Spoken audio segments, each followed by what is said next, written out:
Et Léomba est donc le premier président du Gabon. Il mourut 7 ans après l'accession du Gabon à la souveraineté internationale. Et bien, en sa mémoire, une fondation pour la culture, la science et les droits de l'homme a été érigée à Libreville. Que retenir de l'homme du Gabon d'abord? On en parle avec Blandine Nyambo Indassi, Gérard Mangagna.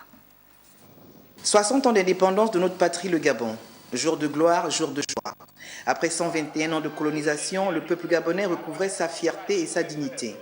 L'œuvre d'un homme, Léomba, le père de l'indépendance. En sa mémoire, il fut créé au Gabon en 2014 la Fondation Léomba pour la culture, la science et les droits de l'homme. C'est lui, le fils de Mikomi Dong, Menkire de Nzame Memebege, qui rêva à l'unité de tous les Gabonais.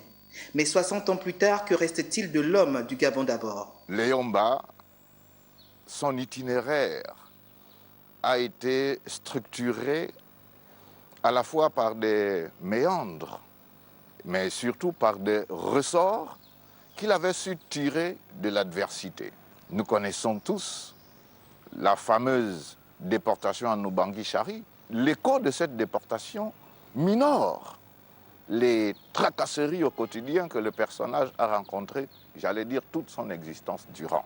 La Fondation Président Léomba pour la culture, la science et les droits de l'homme, dès sa création en 2014, s'est donnée pour chemin d'action la culture, la science et les droits de l'homme. Dans bien des années, nos enfants et petits-enfants vont constater qu'au-dessus de l'océan d'oubli qu'engloutit tant d'œuvres humaines, l'archipel Léomba va dresser fièrement ses œuvres couronnées de riches images.